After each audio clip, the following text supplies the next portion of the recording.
if our product does not aim for having a significantly better treatment or a cheaper one, we shouldn't be doing it.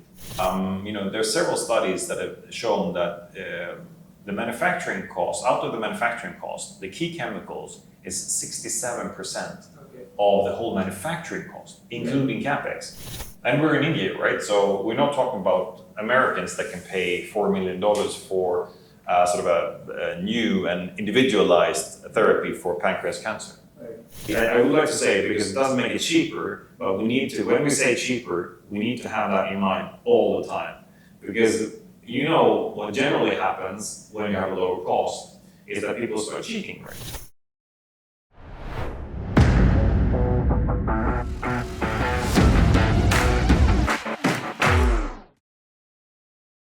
Hello all, welcome to Pharma Now. So today we have Mr. Andreas from Sweden. He is the CEO of a company called Nanologica. They are doing some really cool stuff in terms of innovation in mRNA platform or mRNA technology. So let's have a word with him. So welcome to Pharma Now. So thank you.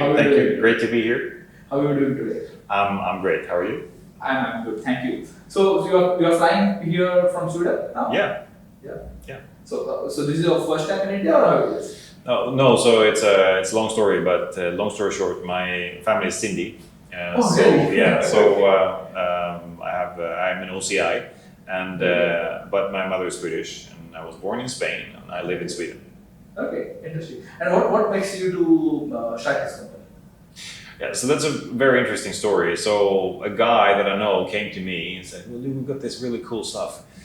So okay, I can look into it. So I became the CEO of this company, and if you just fast forward 10 years, unfortunately, that cool thing that we had was completely useless.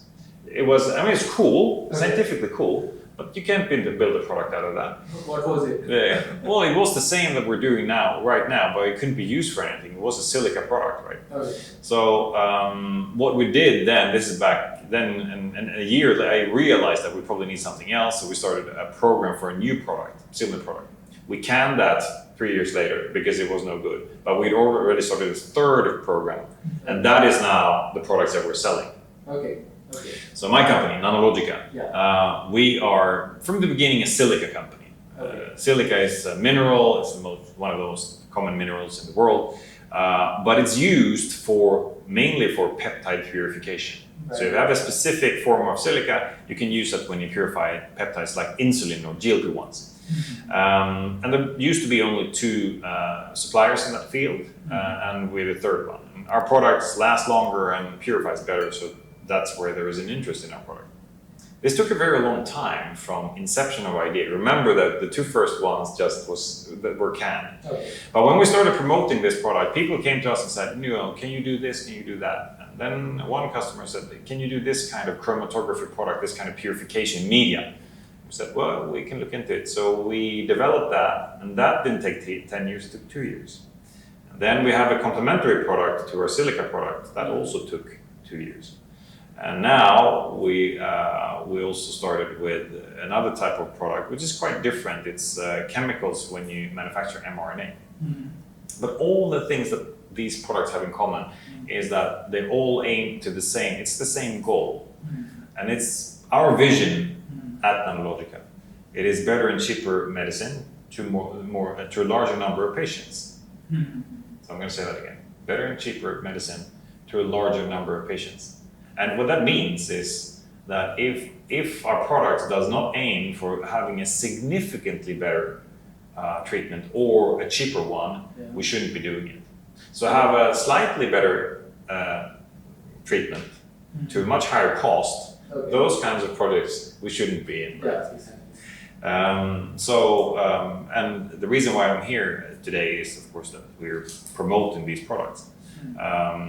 So that's pretty much the short version of Nanologica. But how are you going to achieve this mission?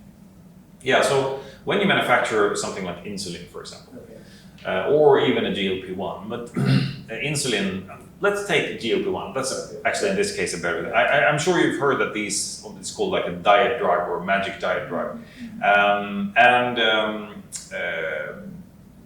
financial analysts say that this market's going to be worth $30 billion, $100 billion. But what's going to happen is that at the same time there will be super highly priced new drugs, even better drugs.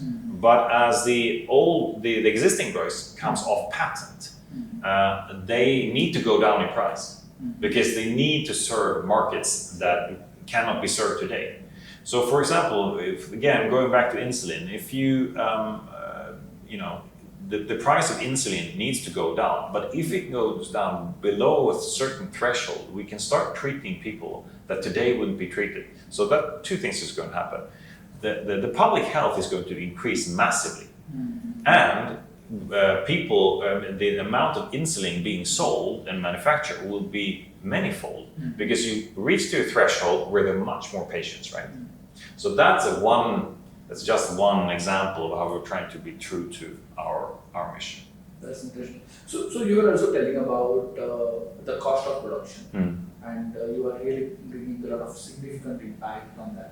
So so for us as a supplier, there are basically two ways of lowering the cost for our customers, lowering the cost for patients. And it is to have a significantly better technology that in this case could be purify faster or last longer so that they save costs, right? The other one could be to offer a product that is actually cheaper. And that is not so important when it comes to chromatography, like silica or other types of media. But when it comes to mRNA, it's super important because there are several studies that have shown that the manufacturing cost, out of the manufacturing cost, the key chemicals is 67% of the whole manufacturing cost, including CapEx.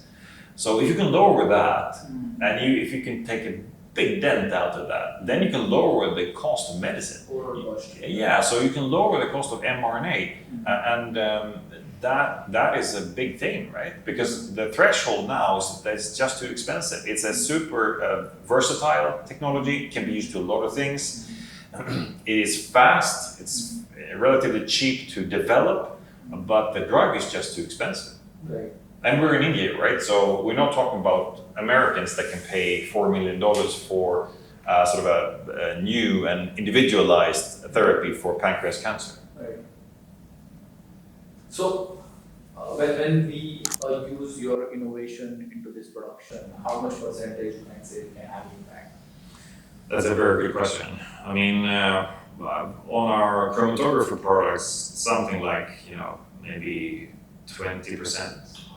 Huge. Yeah, but when it comes to mRNA, it also depends what other products we're carrying. But I think we can be at something like at least 10 to 15 to 30%, depending on how many of the products we can replace, right?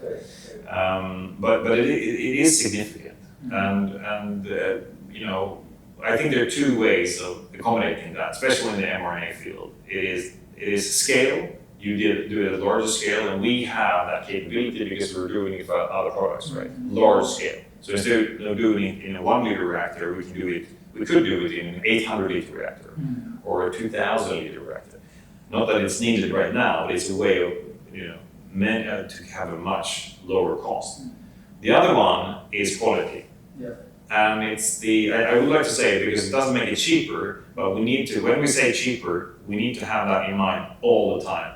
Because what generally happens when you have a lower cost is that people start cheating, right? Exactly, and the quality is impacted. Exactly, because you want it to be cheaper, right? Exactly. So when we say cheaper, we need to have an eye always on the control, on the quality. Because if we don't get that, we will, especially from an mRNA field where we can have residues from impure chemicals, that is something that would be a disaster. It could be a disaster also for patients. Certainly. So what's your take on the mRNA as a technology? What feature you can see? What is talking a lot about mRNA? Yeah, so I think that COVID showed us that it can be extremely fast and cost effective from a development viewpoint. I think that I'm quite intrigued because mRNA actually blurs the clear, how should I put it, the clear silos that we have today of vaccines, some kind of prophylactic treatment, and treatment. And I think oncology is a very good example of that, where you can have vaccines with mRNA. You can, and if you combine AI, for example, you can probably have, for some patient groups, have prophylactic treatments, but you can also have treatments once you get a cancer, right? Yeah. Not all cancers, but some cancers. And I think that mRNA, especially with the power of AI, we can see, okay, we've done this individualized medicine to 600 patients in the US that all paid $4 million each. But of course, we can learn something from that, right? And powered by AI, I think that data set could probably lead to some kind of prophylactic conclusion that we can test with mRNA products for relapse groups, for example, in cancer, or cancers that have a high rate of relapse. And that is almost like prophylactic treatment, right? And then we do that, and we gather that data, and then it potentially can be vaccines, right? So I think it blurs that, and that's super interesting. And I would wish that things happen faster, especially here in India, because it's such a big population, and there's so many smart people. And those are the things that I think we should be focused on. So what's your roadmap now for Nanologica? Yeah, so I'd say that there's one very practical one, which is sort of, it's a long time, so it takes a long time. So I've been working with one customer since 2017, and now we're starting to get traction. So there is a very, very specific target is to get those products going with our customers. But then it is to identify opportunities where there are where you can actually save money to our customers, for our customers, and to pursue those business opportunities so that we can get better and cheaper medicine to a larger number of patients. So that's the roadmap for us. So you are expanding majorly into Indian market, or? Indian market. So since we're selling to manufacturers, India and China are super important. Both of those markets. So we've been here for some time. We think that this is going to be very important, and we see a shift. Not for all products, but especially for products to a regulated market away from China, just for geopolitical reasons. And personally, I believe that those volumes, they should end up in India. They really don't at the moment, but they should. Yeah, they will. Great, Andreas. Thanks a lot for talking to us and giving these insights for us. Thank you. Pleasure to have you. Nice to be here. Thank you.